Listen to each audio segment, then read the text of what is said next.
जय हिंद students, welcome to the online class of Shri Ram public school. I am R.K. Verma of your math teacher. Today I will explain about equivalent versions of Euclid's fifth postulate. देखिए, Euclid fifth postulate हम लोग पिछले video में पढ़ चुके हैं उसके बारे में. उसमें क्या था कि दो लाइन हैं, फर्स्ट एंड सेकेंड, ये दो लाइनें हैं और इस पर कोई तीसरी लाइन देखिए इंटरसेक्ट कर रही है. ये तीसरी लाइन आपको फिगर में दिखाई दे रहा होगा.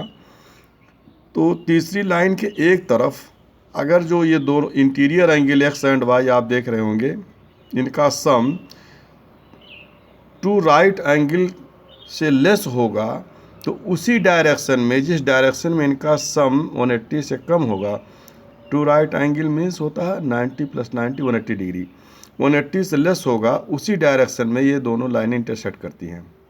देख रहे होंगे आप, यहाँ इनका दोनों का सम 180 से कम होगा, इसी लाइन में, इसी साइड में देखिए दोनों इंटरसेक्ट करें. यहाँ लिखा हुआ है and angle X plus angle Y less than 180 degree. Okay, तो बट इसमें हमको चाहिए equivalent version of Euclid's fifth postulate. इसको जो है, इसके लिए एजम्स जो है ये प्लेफेयर ने दिया है. तो ये है, हम लोग पढ़ने चल रहे हैं प्लेफेयर्स एजम्स. ये क्या थे? ये एक मैथमेटिशियन थे, स्कॉटिश मैथमेटिशियन थे, जॉन फ्लेयर, और ये 1729 में इन्होंने अपना स्टेटमेंट दिया था. तो उनके अकॉर्डिंग क्या है कि for every line L and for every point P not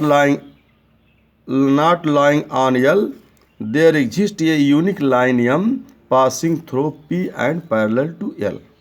इन्होंने ये कहा कि कोई एक लाइन देखिए L है और एक कोई दूसरा कोई अदर पॉइंट P है.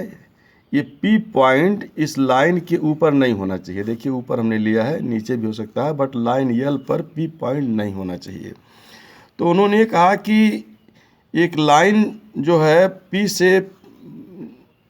P के पैरेलल, P से जाने वाली एक लाइन ऐसी हो सकती है जो लाइन L के पैरेलल हो, और वो केवल एक ही लाइन हो सकती है M. देखिए, unique line means only one line. तो one and only one line, केवल एक ही लाइन M हो सकती है जो कि लाइन L के पैरेलल हो.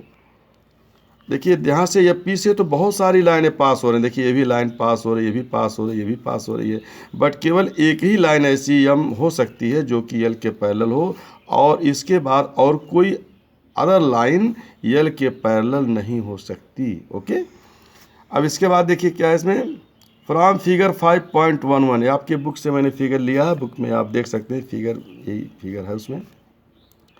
We can see that all of the lines passing through the point P से तो जो है बहुत जितनी लाइनें जा रही हैं, सब में से केवल एक ही लाइन वो कह रहा है इसमें, only line M is parallel to the line L. केवल एक ही लाइन M है जो कि L के पैरेलल है, और अदर लाइनें L के पैरेलल नहीं हैं.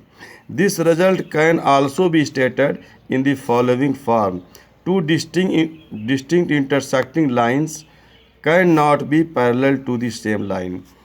ये दो जो लाइनें हैं, देखिए दो इंटरसेक्टिंग लाइनें हैं, ये केवल ये जो है, ये दोनों लाइनें इंटरसेक्टिंग लाइनें किसी केवल एक लाइन के पैरेलल नहीं हो सकती. ये तो कह रहा है सेम लाइन मीन्स केवल एक ही लाइन L के पैरेलल दोनों इंटरसेक्टिंग लाइनें नहीं हो सकती. तो इस समझ में आपके आ गया होगा. नोट, ये जो यूक्लिड्स जो फिफ्थ postulate है, ये केवल प्लेन फिगर के लिए ये ट्रू होता है. अगर हम कोई स्फीयर ले लें, कर्व सरफेस ले लें, तो उस प्लेन पर ये, उस सरफेस पर ये फेल हो जाता है. केवल प्लेन सरफेस के लिए ये ट्रू होता है. कैसे फेल होता है जरा हम लोग देख लेते हैं, जरा देखते हैं इसको. देखिए इसको स्फीयर है, ये स्फीयर आपको दिखाई दे रहा होगा, ये स्फीयर है. तो स्फीयर में अगर हम यहाँ से देखिए एक ऐसे इस तरीके से अगर हम इसको घुमा दें, एक लाइन को ऐसे जो टॉप से होती हुई ऐसे जा रही हो, ऐसे देखिए, तो एक सर्किल बनेगी. यहाँ से भी ऐसे आप बना दीजिए, देखिए यहाँ पर भी ऐसे आप बना दीजिए, इसको ऐसे ऐसे, तो एक सर्किल बन जाएगी। यहाँ से भी आप ऐसे बना दें, देखिए इस तरीके से ऐसे ऐसे घुमाते जाइए तो एक सर्किल देखिए आपको दिखाई दे रहा होगा, एक सर्किल यहाँ से भी ऐसे, ये सर्किल एक और बन जाएगी। तो इस पर कितनी, यहाँ से देखिए कितनी सर्किलें बन सकती हैं स्फेयर पर, इसके स्फेयर के सरफेस पर इनफाइनाइट सर्किलें इनफाइनाइट सर्किलें देखिए ऐसे बना सकते हैं हम। तो चलिए हम इस पर 2 सर्किल ले लेते, 3 सर्किल ले लेते हैं। एक इस सर्किल को ले लेते हैं जो देखिए यहाँ पर टॉप पर, देखिए यहाँ पर, यहाँ टॉप पर, यहाँ पर देखिए ये दोनों टॉप पर यह सर्किल, जबकि नीचे से भी ऐसे जा रही होगी ना, ऐसे देखिए नीचे से ऐसे जा रही होगी। तो टॉप पर यहाँ देखिए, यहाँ पर ये यहाँ मीट कर रहे हैं, मिल रहे हैं। और एक जो सर्किल हमने ऐसे हॉरिजॉन्टल ले लिया, ऐसे देखिए हॉरिजॉन्टल में ऐसे ले लिया सर्किल, ऐसे हॉरिजॉन्टल में।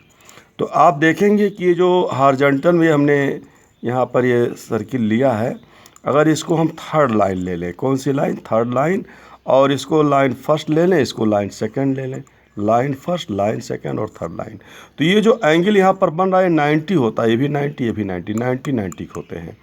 तो आपका जो फिफ्थ पोस्टुलेट तो क्या है कि अगर 2 लाइनें हैं और थर्ड लाइन इंटरसेक्ट कर रही है, और जिस साइड में, थर्ड लाइन के जिस साइड में 2 इंटीरियर एंगल का सम 180 से लेस होगा, उसी डायरेक्शन में मीट करेंगी। और अगर इन दोनों इंटीरियर एंगल का सम 180 होगा तो ये 2 लाइनें मीट नहीं करेंगी, पैरेलल हो जाएंगी। यही तो फिफ्थ पोस्टुलेट है। तो बताइए ये कितने डिग्री का होगा, 90। अगर इसको आप ऐसे मिलाओगे ना, थर्ड लाइन, ये फर्स्ट लाइन, सेकंड लाइन, तो 90 90 180। तो अगर इनका सम 180 हो गया तो ये 2 लाइनें क्या हो जानी चाहिए, पैरेलल, ये दोनों पैरेलल हो जानी चाहिए। बट ये दोनों लाइनें टॉप पर यहाँ क्या करती हैं, मीट करती हैं, देखिए दोनों मीट कर रही हैं। आप आगे बढ़ाओगे ना तो ऐसे सर्किल बन जाएगा, देखिए बन जाएगा, ऐसे मीट कर रही हैं। इसका मतलब ये पोस्टुलेट जो फिफ्थ है यूक्लिड्स का फेल हो गया, मीट नहीं करना चाहिए। 90 90 180 हुआ तो पैरेलल हो जाना चाहिए। तो ये किसके लिए फेल हो गया, स्फीयर के लिए, स्फीयर के लिए ये फेल हो गया, कर्व सरफेस के लिए फेल हो गया। बट अगर ये प्लेन होता तो फेल नहीं होता, अगर प्लेन होता तो ये दोनों लाइनें क्या हो जाती हैं, पैरेलल हो जाती। ओके, तो ये देखिए मैंने लिखा है, ज़रा देखते हैं इसको। इन फिगर नोट में लिख दिया मैंने, in figure 5.12 the line AN and BN which are parts of great circles of a sphere, इस पर आप समझ दिखा दिया मैंने, are perpendicular to the same line AB। अब देखिए यहाँ जो हमने यहाँ पर आपको दिखाया था हॉरिजॉन्टल में, ये देखिए यही है, देखिए सर्किल ये है, ऐसे इसका पार्ट है। और एक देखिए हमने जो फर्स्ट लाइन लिया था, इसका एक पार्ट ये, थोड़ा सा पार्ट ये है, थोड़ा सा पार्ट ये है। ये कितने कितने पर, 90 90 पर इंटरसेक्ट कर रहे हैं। तो ये जो थर्ड लाइन, इसके एक ही साइड में 2 एंगल से जो इंटीरियर एंगल बन रहे हैं, इनका सम कितना हो गया, 180 हो गया। तो इन दोनों को क्या हो जाना चाहिए, पैरेलल। बट ये क्या होता है, दोनों यहाँ पर टॉप पर यहाँ पर मीट करते हैं। तो ये देखिए लिखा है, they are meeting each other, यहाँ क्या है, perpendicular the same line AB, but they are meeting each other. Thou the sum of the angles on the same sides, on the same side of line AB के same side में is not less than 2 right angles. In fact, it is 90 + 90 = 180. 2 right angle का सम यही तो होता है, 180 तो होता है। तो 180 से क्या है, 180 है ये, बट ये दोनों मीट कर रही हैं, जबकि मीट नहीं करना चाहिए। Thus Euclidean geometry is valid only for the figures in the plane. अगर प्लेन में फिगर है तब तो उसमें, प्लेन फिगर है तब तो वहाँ पर ये सेटिस्फाई होता है, ट्रू होता है। बट अगर सरफेस है तो वहाँ पर फेल हो जाता है। देखिए लिखा, on the curve surface it fails, curve surface के लिए फेल होता है, हो जाता है। समझ में आपके आ गया होगा। कोई डाउट होगा बताइएगा, नेक्स्ट वीडियो में सोल्यूशन दे देंगे। यहीं विराम देते हैं। Thank you.